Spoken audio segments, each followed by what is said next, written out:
Welcome back to Daily AI News at Let's Data Science. It's 24th August 2026. Today, we're diving into some pivotal developments from the future of machine intelligence to major product launches. Let's get to it. Our top story today: Hugging Face is reportedly exploring a sale that could value the AI model platform at $13 billion or more. Business Insider reporting cited by SiliconANGLE, Gizmodo, Chosun Biz, and Tech Funding News says Hugging Face has engaged an investment bank to gauge buyer interest. Discussions remain early, with no buyer named and no transaction agreed. The proposed valuation is nearly 3 times Hugging Face's $4.5 billion valuation from its 2023 financing, when it raised $235 million in a round led by Salesforce Ventures, with participation from NVIDIA, Google, Amazon, Intel, Qualcomm, IBM, Sequoia Capital, and Lux Capital.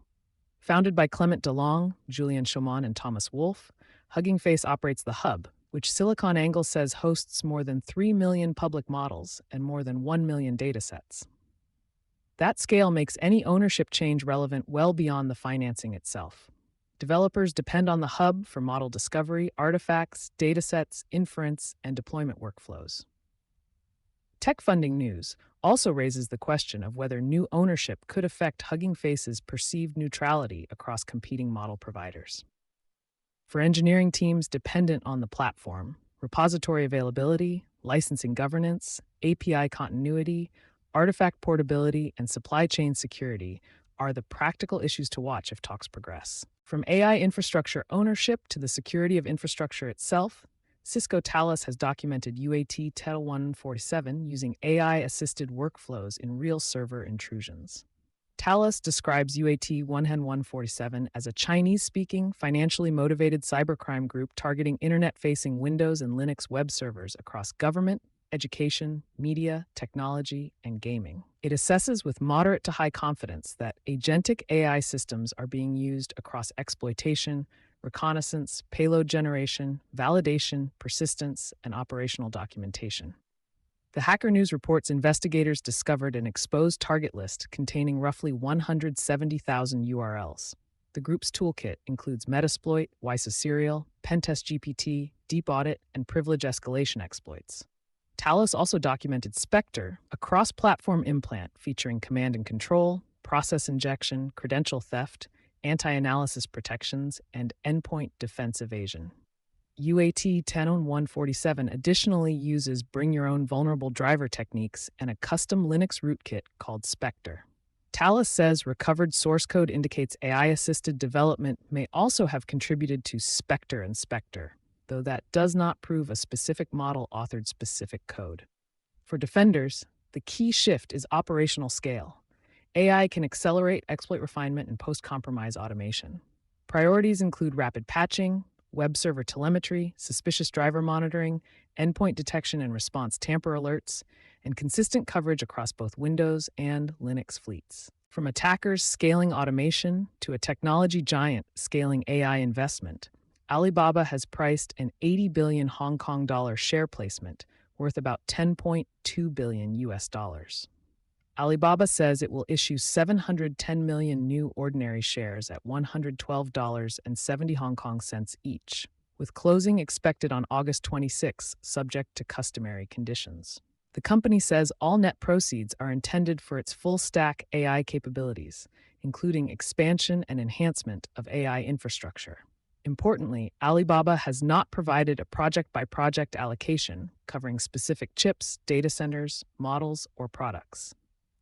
Reuters reports the placement price represented an 8.4% discount to Alibaba's previous close, and Hong Kong-listed shares fell as much as 10% in early trading after the pricing. That reaction reflects immediate concerns around dilution and returns on large AI investments, but it does not establish what returns Alibaba's spending will ultimately produce. The distinction for practitioners is straightforward. This is a major pool of capital earmarked for AI capacity, not an announcement of a specific infrastructure build or model program. The next concrete milestone is the expected August 26 closing. Until then, the transaction is a priced placement awaiting completion rather than a completed share sale. That capital push now has a product counterpart. Alibaba has launched WAN 3.0, its latest video generation model, through Alibaba Cloud Model Studio and its API. WAN 3.0 can generate videos up to 30 seconds long and 30 frames per second, with Alibaba Cloud advertising output up to 1080p. Inputs can include text, images, audio, video, documents, and web pages, while the API supports text to video, image to video, first and last frame generation, reference-based video, and file-based workflows. Reuters says the model can turn documents, spreadsheets, slides, and web pages into video, making it particularly relevant for business content pipelines rather than prompt-only generation. Developer integration is asynchronous. A request creates a task identifier, and applications poll for results.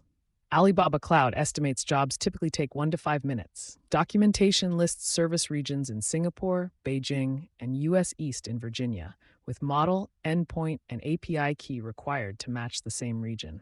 One caveat is documentation status. The Model Studio launch page describes the video API as generally available, while the English API reference labels WAN 3.0 as preview. Teams should therefore verify availability, quotas, billing, and regional status before production integration, and separately evaluate whether generated video faithfully represents source documents. From cloud products to the physical capacity behind them, Texas Governor Greg Abbott says data center developers contributed to local backlash by failing to engage communities early enough. His August 23rd comments on ABC's This Week did not establish a new rule. They follow Texas directives requiring regulators and ERCOT to review proposed grid-connected data centers for electricity demand, water, cooling, incentives, ownership, and community impacts. For AI infrastructure developers, that means interconnection schedules can depend on regulatory and community planning, not simply site and compute availability. Turning from compute capacity to model economics, RAMP's August AI Index offers an early look at Anthropic's Fable 5 adoption.